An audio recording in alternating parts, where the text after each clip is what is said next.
Oi, tudo bem? Começamos agora o Conversando Evangelho, o estudo semanal do Evangelho segundo o Espiritismo, tradução Guilhom Ribeiro. O estudo de hoje é o número 53, capítulo 18, Muitos os chamados, poucos escolhidos, itens 1 e 2 e de 13 a 16, parábola do festim, reconhecer o cristão. Em nome da Casa Virtual Luz Espírita Caville, agradecemos a presença do Ney, da Michele e da Rita. Convidamos nossa amiga Michele para fazer a prece inicial. Vamos serenar nossos corações, fechar nossos olhos. Deus, nosso Pai, Jesus, Mestre amado e querido, agradecemos pela oportunidade de mais um estudo hoje. Agradecemos pela oportunidade de estarmos no Seu Evangelho aprendendo e podendo colocar em prática todos esses ensinamentos para que a nossa reforma íntima aconteça e possamos melhorar a cada dia. Pedimos que nos abençoe com a presença da espiritualidade amiga, para que nos auxilie nos estudos, nos intuindo, nos guiando, para que possamos fazer o nosso melhor. Pedimos que abençoe a todos aqueles que vão participar conosco, encarnados ou desencarnados, desse estudo, para que a paz e o seu amor seja sentido em todos os corações. É isso que pedimos e agradecemos, Senhor, que assim seja. Que assim seja. E para iniciarmos o nosso estudo, colocamos a seguinte pergunta: qual o significado da parábola do festim? Bem, essa parábola, ela nos dá a dimensão de que o festim celestial, o banquete celestial, é acessível a todos os seres humanos, aos homens e mulheres de boa vontade. Mas por que aqui nós não alcançamos muitas vezes, né? Nós não conseguimos, somos convidados a participar deste festim, somos convidados a participar deste banquete celestial e, no entanto, nós não conseguimos chegar. O grande problema é que o ser humano não se preparou. Jesus veio à Terra, cuja missão foi justamente resgatar, mostrar a cada um de nós que nós podemos buscar esse reino de Deus dentro de nós, podemos buscar este banquete celestial dentro de nós. Ele está acessível a qualquer um de nós a qualquer momento. Mas nós estamos tão presos à matéria, nós estamos tão presos ao nosso ego, ao nosso egoísmo, à nossa dificuldade de amar a nós e ao próximo, a nossa dificuldade de sermos caridosos, puros de coração, que nós perdemos, né, essa oportunidade de participar desse banquete. Mas o Pai está a todo momento nos convidando. E o que é que acontece? Ele nos convida. A grande maioria nem entende esse convite, não está nem atento e nem percebe este convite que o Pai nos faz a todos os momentos de nossa vida. Outros até percebem, mas estão tão atarefados que não têm tempo de comparecer a este banquete. Outros até percebem o convite e vão até lá ao banquete, mas não conseguem permanecer porque não estão preparados, porque não estão com seu coração puro, não são compassivos, não são amorosos e por não estarem preparados, por não estarem com as vestes nupciais, eles são convidados a se retirar. A sua própria consciência não suporta a pureza do ambiente. Então, é como o próprio mestre nos diz: muitos são os chamados, poucos os escolhidos. Então, muitos são os convites e poucos são os convidados que realmente comparecem e que merecem estar, né, nesse banquete celestial. Então, o que eu digo é o seguinte, que nós precisamos nos preparar para aceitar este convite e viver no nosso dia a dia este banquete, porque este banquete não está longe de nenhum de nós, ele está acessível, mas para isso precisamos nos preparar. Um coração compassivo, amoroso, perdoador, um coração que vê o próximo e ama o próximo como a si mesmo, um coração que busca a Deus todos os momentos da sua vida, porque nós precisamos entender que viver a religião não é somente num momento, é todos os momentos de nossa vida precisamos viver a nossa religião. Eu estou lavando prato, eu estou orando, eu estou trabalhando, o nosso trabalho, um trabalho de boa vontade, um trabalho com amor, é uma verdadeira oração. Então, no momento em que nós começarmos a viver desta forma, nós estamos nos preparando para viver e usufruir deste banquete que está aí, a qualquer momento, acessível a qualquer um de nós, contanto que nós estejamos preparados realmente para ouvir o convite, aceitar o convite, comparecer à boda e saber como permanecer e usufruir dessa beatitude que está a todo momento ao nosso alcance. Mas aí a pergunta, é possível aplicar então essa parábola nos dias de hoje? Com certeza, com certeza. Todas as parábolas, embora elas tenham 2000 anos, né, 2000 anos e pouco, elas são muito atuais e como a Rita disse lindamente, né, explicando a parábola, a gente precisa se preparar. O que é a boda? A boda, ela é a união. O rei na parábola é Deus e o filho era Jesus. Então é a nossa união com Deus. E Jesus veio trazer o quê? O evangelho. Então, que veste a gente precisa colocar? É o traje da virtude. O traje da caridade, o traje, trocar o traje do orgulho pelo traje da humildade, né? Deixar as nossas vaidades de lado, é reforma íntima, não tem jeito, esse é o caminho, é o traje da reforma íntima. Como diz hoje em dia, quando a gente é convidado para uma festa e a gente quer muito ir, a gente fala, já tô com roupa de ir. Exatamente, a gente tem que estar o tempo inteiro com a roupa de ir já. Como a Rita disse, da hora que a gente acorda, a hora que a gente vai dormir, a gente precisa ter atitude cristã, a gente tem que estar preparado para esse chamado, para esse convite, né, de Deus.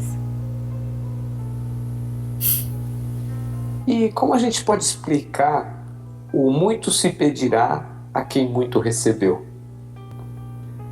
Pois bem, essa máxima é aplicada muito bem para nós espíritas, que nós já conhecemos os ensinamentos do Cristo, nós às vezes colocamos em prática ou não, certo? Nós já sabemos o que é certo, o que é errado, nós já conhecemos o Evangelho, nós já espalhamos o Evangelho de Jesus, já pregamos, então todos já conhecemos as suas aplicações, o seu conteúdo, certo? Então nós já lemos, já estudamos.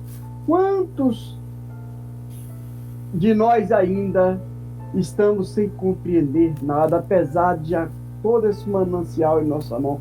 Daí resulta as próprias palavras de Jesus, são os perdidos, que é a palavra de Jesus, perdidas para a maioria dos homens. Com todo esse cabedal de conhecimento, com tudo, mas a gente não aplica. Aí vem os espíritos, reproduzem todas essas máximas sobre diferentes formas. E nós desenvolvendo e às vezes comentando para tentar pôr ao alcance de todos, com nossas palestras, com os estudos, tendo tudo isso a nosso favor. Então, aí nós vamos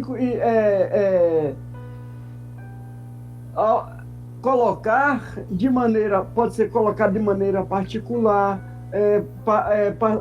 para pessoas de vários níveis, pessoas letradas ou não, ou iletradas, crentes, incrédulos, cristãos ou não, pode receber, pois os que os Espíritos trouxe para a gente por toda parte, ou seja, naquela famosa invasão ordenada dos Espíritos. Então, nenhum dos que recebe, ou nós, diretamente por intermédio de outro, pode dizer que é ignorância no assunto, se dizer ignorante no assunto. Não pode ter desculpas, nem com a falta de instrução, nem com a falta de obscuridade no sentido alegórico. Aquele que, portanto, que não aproveita essa máxima para melhorar-se, que as admiram como só coisas interessantes, curiosas, sem que ele toque o seu coração, não se torna nem menos vão, e nem menos orgulhoso, e nem menos egoísta, e nem menos apegado aos bens materiais, nem melhor para o seu próximo, mas culpado porque por meio de ter conhecimento de toda a verdade. Pois bem, nós temos ainda conhecimentos de todo esse manancial, e se fôssemos colocar em prática tudo que os Espíritos nos ensinaram, nos têm ensinado até hoje, não vai ter desculpa nenhuma, certo? Mesmo se nós fôssemos cegos, não teria pecado. Quais que Jesus quis significar? A culpabilidade está na razão das luzes que a criatura possua. Ora, os fariseus tinham a pretensão de ser, e eram como os efeitos mais esclarecidos daquela época, mas eram culpados. Se mostrava aos olhos de Deus e do povo, certo? Com a superioridade. Então não aprenderam nada, entendeu? São essas máximas que o Espiritismo traz para nós espíritas, pois muitos serão pedidos, porque muitos hão de receber ou terem recebido, mas também aos que não houveram aproveitado, muitos será cobrado, porque tiveram a oportunidade de praticar, de aprender, mas não fizeram nada. Então, por isso que se diz, o Espiritismo vem multiplicar o número dos chamados, pela fé, que faculta-se multiplicar também os números de escolhidos. E ainda nessa linha, como é que a gente pode reconhecer o verdadeiro cristão? Pois bem, os bons espíritas são aquelas pessoas que, em suma, representam também os verdadeiros cristãos. Mas, afinal, o que caracteriza a pessoa como tal? No capítulo do Evangelho Ser Desperfeito, podemos compreender melhor essa questão, conforme a obra. O Espiritismo, ele traz ensinamentos de Jesus, que deve ser bem compreendido no sentido para construir uma fé inabalável e esclarecida. A princípio, toda essa construção desse caminho parece de caráter religioso, porém, é algo presente no íntimo de cada um de nós ou de cada indivíduo. O Evangelho descreve que os bons espíritas compreendem a doutrina através do que chama maturidade do senso moral. Esse aspecto independe da idade, grau de conhecimento, como das questões materiais, e, por sua vez, pode atrapalhar o desenvolvimento da sensibilidade moral. Os bons espíritas são esses que conseguem modificar as falhas em busca do melhoramento, fazendo a sua transformação moral. É preciso compreender que as imperfeições não são limitadores do nosso desenvolvimento moral, e sim compreender. Portanto, faça valer o valor da possibilidade de transformar suas falhas em motivadores do seu progresso. Pois bem, talvez a maior questão que caracteriza os verdadeiros cristãos seja o que? O ímpeto de se reformar intimamente. E ao mesmo tempo que o impulso à reforma é necessário, esse processo deve ocorrer de forma racional e equilibrada. Também, o processo do autoconhecimento é fundamental para todos nós, nos estruturar o nosso eu, e assim ser possível exteriorizar o verdadeiro cristão. Porque não adianta eu estar com um verdadeiro cristão internalizado e não colocar em prática tudo que habita em nós. Os bons espíritos, após se amarem e compreenderem, o que nós podemos fazer um pelos outros. Portanto, o passo seguinte que podemos fazer é colocar em prática o nosso conhecimento, a nossa fé inabalável, contribuindo com a evolução dos nossos irmãos que precisam ainda ou que passam pelas dificuldades que nós já passamos um dia, que nós já estamos em outra fase de transformação da reforma íntima. Pois bem, seja um verdadeiro cristão, faça valer a maturidade moral sob a lei do amor e da caridade. O dever do cristão é aplicado na máxima: amai ao próximo como a si mesmo, pois fora da caridade não há salvação. Reconheçamos o verdadeiro cristão por suas obras e não apenas no que diz Senhor, Senhor. Como diz Jesus, os frutos da árvore cristã são os da lei do amor. Todas as suas expressões é, portanto, dever de um cristão agir sob a conduta moral dessas leis, com o propósito de se melhorar. Para isso é preciso respeitar e compreender a si próprio, e devemos nos conhecer e construirmos um indivíduo propício e reverberar nos novos frutos. Como isso é dever do cristão, propagar a palavra de Jesus e fazê-la chegar até nossos queridos irmãos. Gratidão. Me lembrei do Chico Xavier dizendo que tinha muito ateu no céu, que tem muito ateu no céu, né? Justamente por isso, pelo que o Ney acabou de falar, não é pelo que sai da boca, mas pelas obras. E eu particularmente já conheci algumas pessoas que se dizem não acreditar em Deus, em Jesus. Uma delas é falecida e a outra é uma pessoa extremamente generosa, uma pessoa que tem um amor e um respeito ao próximo tão grande que eu já falei algumas vezes, nossa, ela é tão cristã e nem sabe disso, porque as atitudes falam por si só, né? É muito mais do que aquilo que sai da boca mesmo. Bem, chegamos ao fim do nosso estudo, agradecemos a colaboração de todos e pedimos para o nosso amigo Ney fazer a nossa prece de encerramento.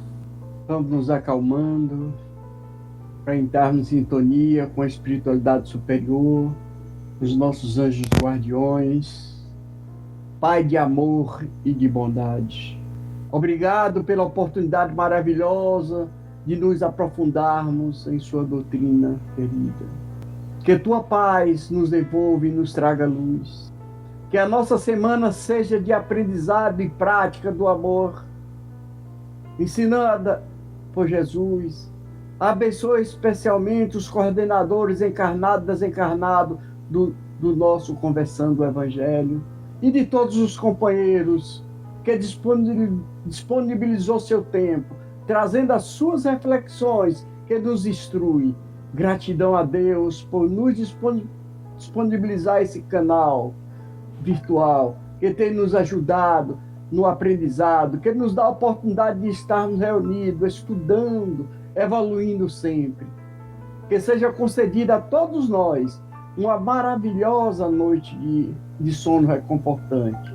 Que a tua paz esteja conosco hoje e sempre. Amém. Que assim seja. Tenham todos uma boa semana. E até o próximo estudo. Fiquem com Deus.